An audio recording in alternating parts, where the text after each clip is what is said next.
नमस्कार, मैं हूं वंदना पांडे और आप देख रहे हैं के न्यूज इंडिया। बुलेटिन की शुरुआत करेंगे उससे पहले हेडलाइंस। बीजेपी मुख्यालय में सीएम योगी ने की प्रेस वार्ता। पीएम मोदी के नेतृत्व में 11 वर्ष पूरे होने पर पीसी केंद्र की उपलब्धियों को गिनाया।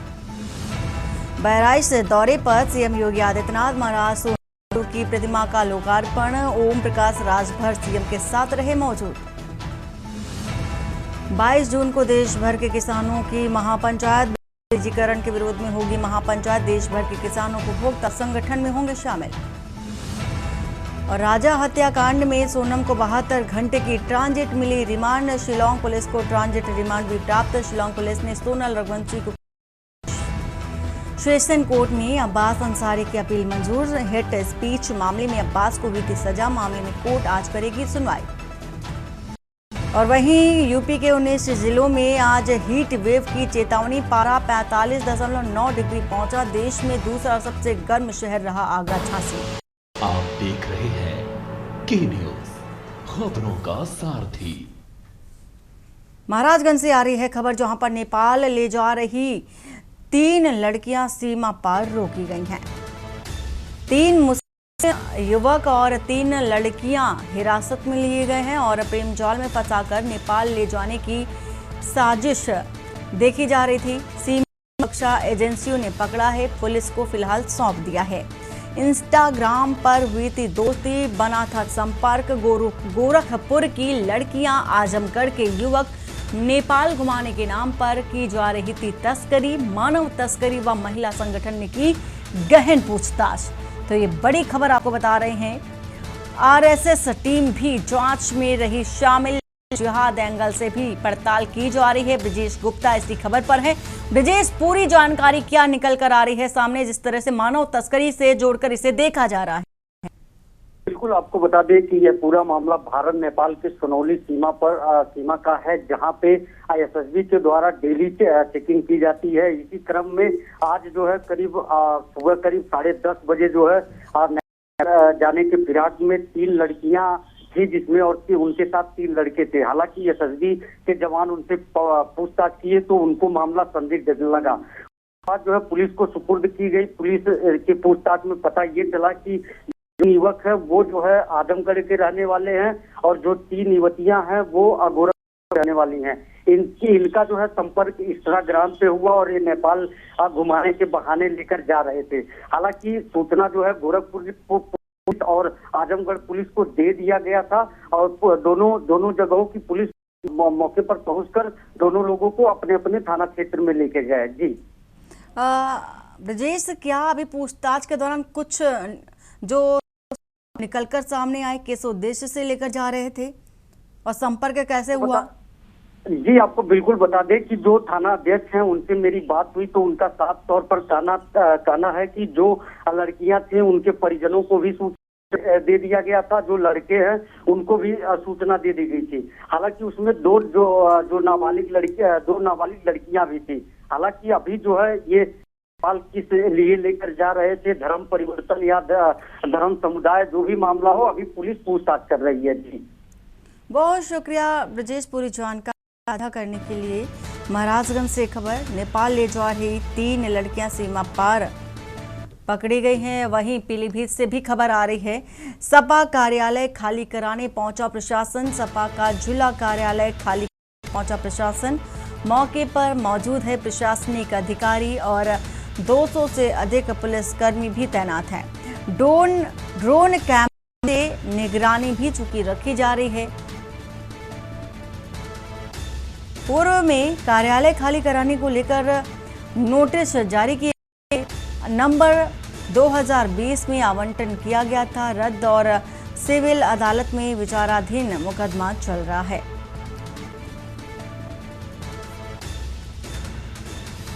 तो नंबर चूंकि 2020 में आवंटन को रद्द किया गया था, सिविल अदालत में विचाराधीन है ये मुकदमा, ये केस पूरा। साथ ही पीलीभीत से ये तस्वीर भी दिखा रहे हैं। सपा कार्यालय खाली कराने प्रशासन चूंकि पहुंचा है। सपा का जिला कार्यालय खाली कराने के लिए प्रशासनिक अमला पहुंचा है। मौके पर प्रशासनिक अधिकारी मौजूद हैं। भारी संख्या में सपा कार्यकर्ता भी मौजूद हैं। मौके पर 200 से अधिक पुलिसकर्मी तैनात हैं। तो कैमरे से निगरानी भी रखी जा रही है सपा कार्यालय को खाली कराने का ये पूरा मामला।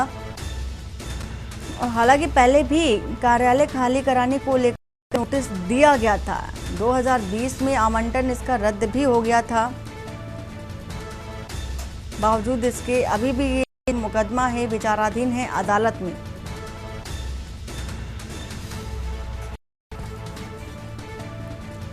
पीलीभीत से आपको ये खबर बता रहे हैं, सपा का जिला कार्यालय खाली कराने पहुंचा प्रशासन।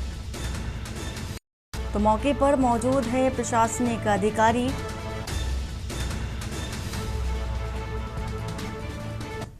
हमीरपुर से खबर बता देते हैं, जहां पर NH 34 नेशनल हाईवे 34 हाईवे में भीषण सड़क हादसा हुआ है। तेज रफ्तार ओमनी कार ट्रक में पीछे से टकरा गई। ओमनी चालक को नींद आने से ये हादसा हुआ। हादसे में कार सवार लगभग 10 लोग घायल हैं। घायलों को नजदीकी अस्पताल में भर्ती कराया गया। 10 लोगों को जिला अस्पताल रेफर किया गया। रास्ते में 2 घायलों की मौत भी बताई जा रही है। 6 की हालत जो कि गंभीर है, कानपुर रेफर किए गए हैं। 2 घायलों का जिला अस्पताल में इलाज भी चल रहा है। मौदाहा कस्बे के गल्ला मंडी गेट के पास का ये पूरा मामला बताया जा रहा है। तो 2 घायलों की बताया जा रहा है कि मौत हो गई है। 6 गंभीर हैं और उन्हें कानपुर रेफर किया गया है। आज एक NH 34 पे NH 34 पर बड़ा चौराहा मौधा के समीप एक वैन का खड़ी ट्रक में पीछे से घुसने के कारण एक एक्सीडेंट हुआ है। बड़ा एक्सीडेंट हुआ है, जैसा कि आप देख रहे हैं कि इसका आगे का पूरा फ्रंट खड़ गया है और आगे का ड्राइवर और कंडक्टर सीट पूरी तरह से डैमेज है। इसमें जो देख के ये प्रतीत हो रहा है, जो प्रत्यक्षदर्शियों ने बताया है कि 2 कारण हो सकते हैं।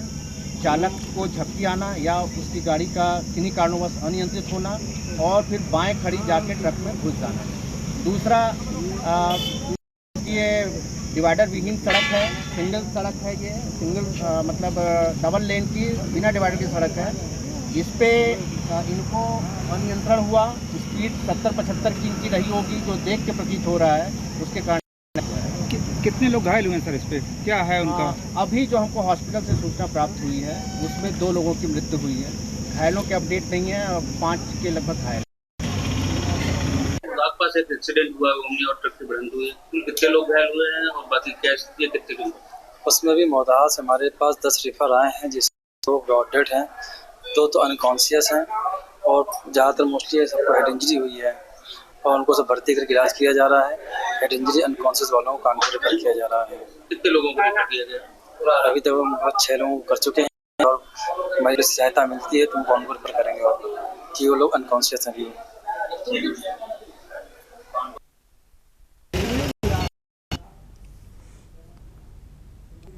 सिद्धार्थ द्विवेदी हमीरपुर से हमारे साथ इसी खबर पर है। सिद्धार्थ, जिस तरह से ये बड़ा हादसा हुआ है, नींद आने का ये कारण बताया जा रहा है, घायलों की स्थिति इस समय क्या है? जी बिल्कुल, आपको बता दें मामला मौदाहा थाना क्षेत्र के मंडी के सामने का है, जहां पर रोड के किनारे खड़े हुए एक ट्रक में एक तेज रफ्तार ओमनी वैन पीछे से जा रही है, जिसके बाद ओमनी में सवार जो 10 लोग हैं वो गंभीर रूप से घायल हो जाते हैं, जिन्हें नजदीकी अस्पताल CSC सेंटर मौदाहा में भर्ती कराया जाता है, जहां हालत गंभीर होने के चलते 10 घायल थे, उनको सभी 10 घायलों को जिला अस्पताल रिफर कर दिया जाता है। जिसके बाद रास्ते में ही 2 घायल अपने दम तोड़ देते हैं, जिसके बाद जिला अस्पताल से 6 गंभीर हालत में जो घायल है, जिनकी हालत गंभीर बनी हुई थी, उनको रिफर किया जाता है। वहीं 2 घायलों की अभी इलाज जिला अस्पताल में चल रहा है। वहीं डॉक्टरों का कहना है कि हो सकता है जो 2 घायलों का इलाज चल रहा है उनमें से एक को रेफर करना पड़े। बहुत शुक्रिया पूरी जानकारी देने के लिए सिद्धार्थ। खबर बता रहे हैं हमीरपुर से, जहां पर तेज रफ्तार का कहर देखा गया है। और चलते हैं उत्तराखंड के देहरादून, जहां पर केंद्र सरकार के 11 साल पूरे होने पर सीएम धामी प्रेस कॉन्फ्रेंस कर रहे हैं। कोई सरकार, ऐसी सरकार नहीं आई जिसने कि ये सोचा कि देश के गरीब लोग, जरूरतमंद लोग, जिनके पास साधन नहीं है, संसाधन नहीं है, वो अगर बीमार पड़ जाएं तो उनके इलाज का क्या होगा। ये पहली मोदी सरकार है जो आयुष्मान भारत योजना लेकर आई और गरीबों का इस योजना के माध्यम से आज अस्पतालों में मुफ्त इलाज होता है। पहले हम केवल आयात पर निर्भर रहते थे, इंपोर्ट पर निर्भर रहते थे। आज मेक इन इंडिया ने इसकी ताकत ने एक्सपोर्ट में भी अब हम लीड करने लगे। इसमें भी हम दुनिया के प्रमुख देशों में हमारा नाम आने लगा है। पहले हम दुनिया की अस्थिर अर्थव्यवस्था में आते थे, आज दुनिया की हम चौथी सबसे बड़ी अर्थव्यवस्था बनकर एक वैश्विक शक्ति के रूप में स्थापित हुए हैं। और ये 11 साल विकास के, विश्वास के और बदलाव के रहे हैं। आज देश का हर नागरिक बदलते हुए भारत को देख रहा है और अनुभव कर रहा है। कांग्रेस के राज में भी अनेक नारे दिए जाते थे, गरीबी हटाओ, लेकिन अब आंकड़े बताते हैं कि मोदी सरकार ने पिछले 11 सालों में 27 करोड़ लोग गरीबी रेखा से बाहर निकले हैं।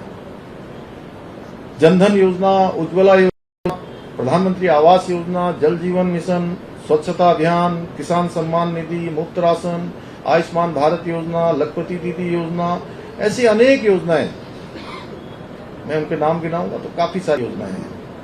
इन योजनाओं ने जन कल्याण, इन योजनाओं के माध्यम से देश के करोड़ों नागरिकों को आज इसका लाभ मिल रहा है। उनके जीवन को उत्थान का अवसर मिल रहा है, जिसका परिणाम है कि आज भारत गरीबी की दर में 5 गुना से अधिक की कमी आई है। ये 11 वर्ष शासन के नहीं बल्कि राष्ट्रीय स्वाभिमान की पुनर्स्थापना के 11 वर्ष रहे हैं। धारा 370 की समाप्ति हो, 3 तलाक का कानून समाप्त होना हो, उस पर प्रतिबंध लगना हो, सीए, वक्फ संशोधन जैसे विषयों पर साहसिक निर्णय इस कालखंड की पहचान है। आज भारत की विदेश नीति में भी हमारी सांस्कृतिक पहचान और गरिमा, इसकी स्पष्ट झलक दिखाई देती है। ये एक दिव्य संयोग है कि विकसित भारत के अमृत काल के 11 वर्ष पूरे हो रहे हैं और जब दुनिया में हमारी सेना के द्वारा चलाया गया ऑपरेशन सिंदूर का भी डंका बज रहा है। और भारत ने ऑपरेशन सिंदूर के माध्यम से पाकिस्तानी आतंकी अड्डे हों, 100 आतंकवादियों से अधिक को मौत के घाट उतारना, उनका सफाया करना हो या एयरबेस को निशाना बनाकर, यह अब स्पष्ट कर दिया पूरी दुनिया को कि भारत अब सिर्फ शांति की बात नहीं करता बल्कि आवश्यकता पड़ने पर घर में घुसकर आतंक का सफाया भी करता है। आदरणीय प्रधानमंत्री जी ने पाकिस्तान को स्पष्ट संदेश दिया कि आतंकवाद, खून और पानी दोनों एक साथ नहीं बह सकते, एक साथ नहीं चल सकते, यानी कि खून और पानी का प्रभाव एक साथ नहीं हो सकता। उन्होंने ये भी साफ कर दिया कि भारत की धरती पर कोई आतंकी हमला होगा तो अब उसे युद्ध की कार्रवाई माना जाएगा। ये संदेश न केवल पाकिस्तान को था बल्कि पूरे विश्व को कि अब नया भारत अपनी संप्रभुता से किसी प्रकार का कोई समझौता नहीं करेगा। आज भारत में निर्मित ब्रह्मोस, जिसने पाकिस्तान में तबाही मचा दी, आकाश मिसाइल, तेजस, आईएनएस विक्रम, प्रचंड अटैक हेलीकॉप्टर जैसे स्वदेशी हथियारों के साथ भारत आज एक आत्मनिर्भर रक्षा शक्ति बनकर भी उभरा है।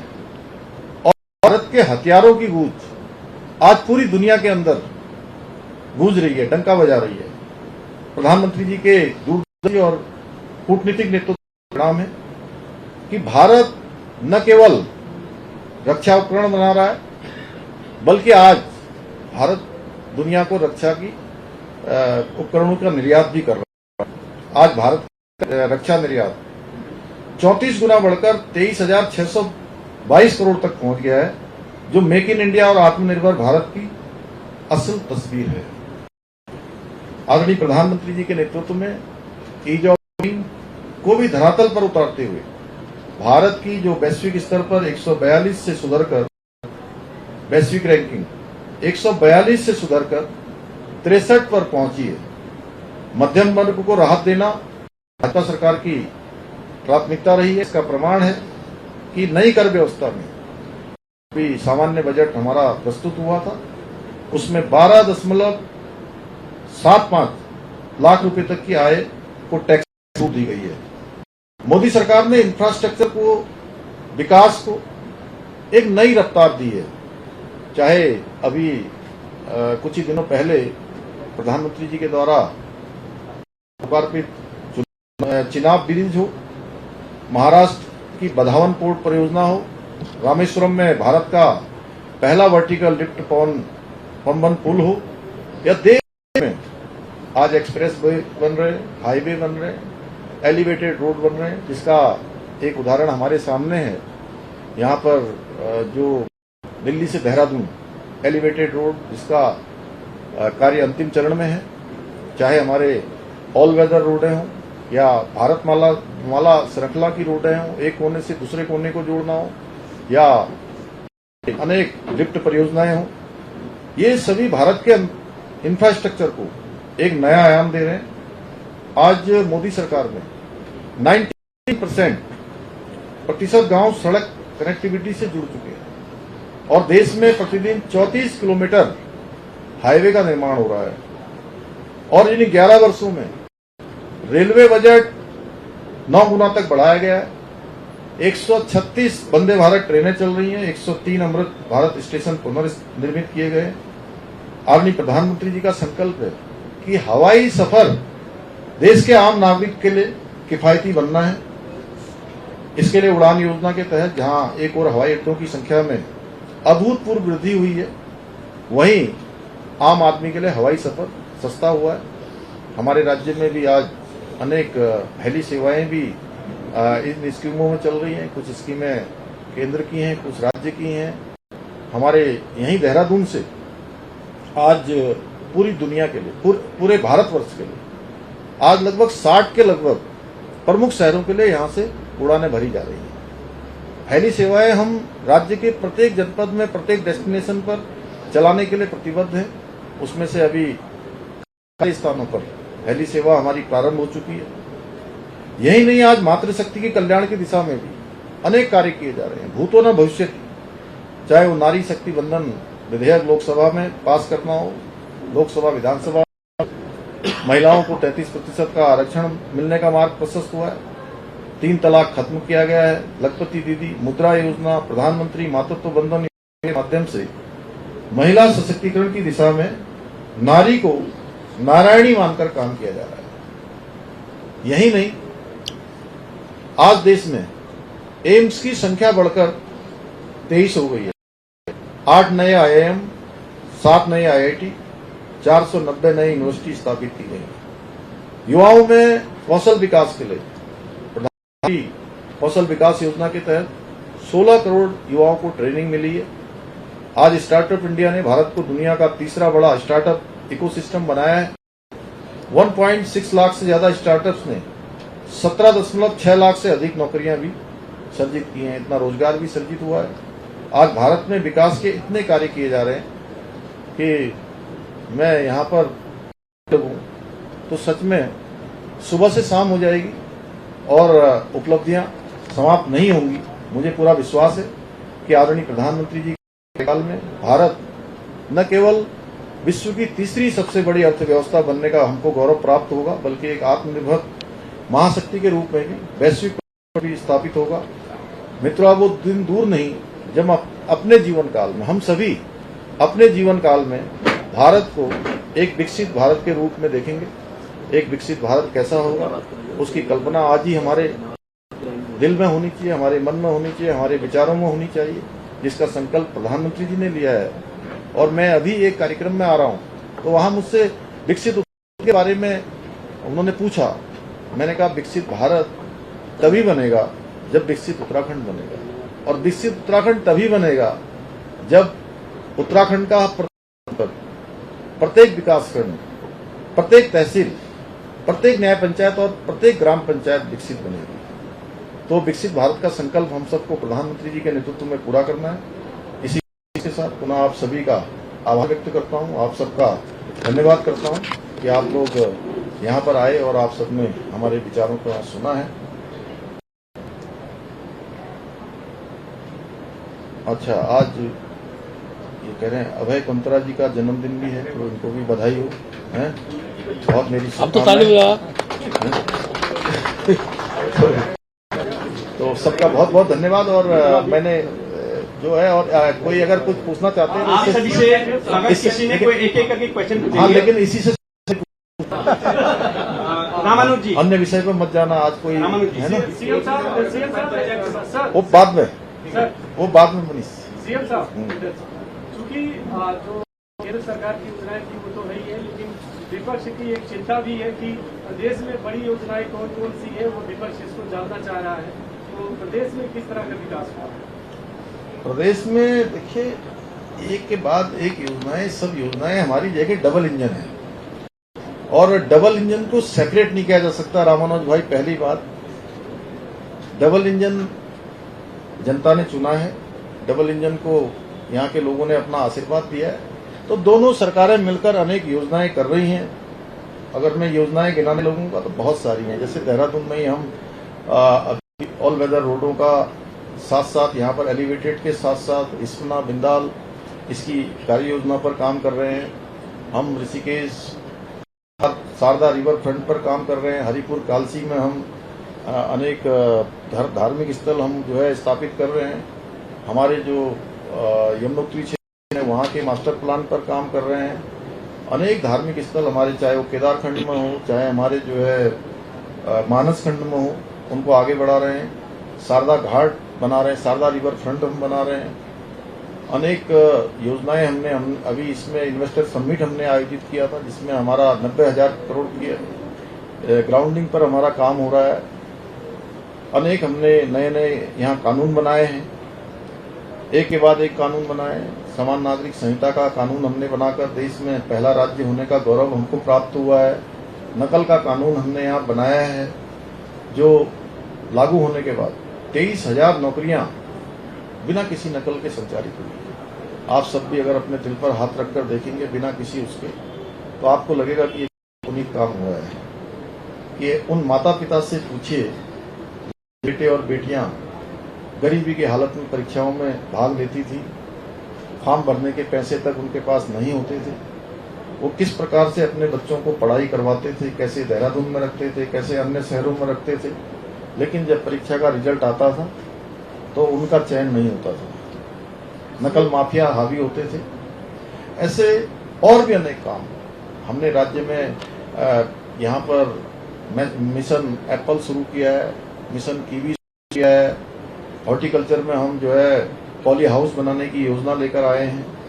मैं योजनाएं गिनाऊंगा तो अनेक योजनाएं हैं भाई, और बड़ी बड़ी योजनाएं हमारी डबल इंजन की सरकार में जो चल रही है। ऋषिकेश कर्णप्रयाग रेल योजना है, और इसके साथ 4 धाम ऑल वेदर रोड है, जो 12,000 करोड़ से अधिक की परियोजना पर काम हो रहा है। दिल्ली देहरादून हमारा जो एलिवेटेड सड़क है उसका काम चल रहा है। नेशनल ग्रीन कॉरिडोर टनकपुर से लिखुलोक नेशनल हाईवे है। हमारा यहीं देहरादून का एयरपोर्ट इतना विस्तार रूप लिया है कि आज पूरे भारतवर्ष के लिए और आने वाले समय में हम उसको पूरे दुनिया के लिए जो है कि अंतर्राष्ट्रीय हवाई अड्डा बने, उस पर हम काम कर रहे हैं। हमारे रोपवे अभी जो स्वीकृत हुए हैं वो भारतवर्ष का एक सबसे ऐसे भौगोलिक परिस्थिति का रोपवे होगा जो केदारखंड और हेमकुंड साहब का हमारा रोपवे, उसकी स्वीकृति हमको मिली है। इसके तो अभी आप सुन रहे थे मुख्यमंत्री पुष्कर सिंह धामी को, जिन्होंने केंद्र सरकार की 11 साल पूरे होने पर उनकी उपलब्धियां गिनाई। साथ ही उत्तराखंड में क्या कौन सी योजना संचालित की जा रही है, उन उपलब्धियों के बारे में भी जानकारी दी। बुलेटिन में फिलहाल इतना ही। बाकी की खबरों के लिए बने रहिए आप के न्यूज़ इंडिया के साथ। नमस्कार।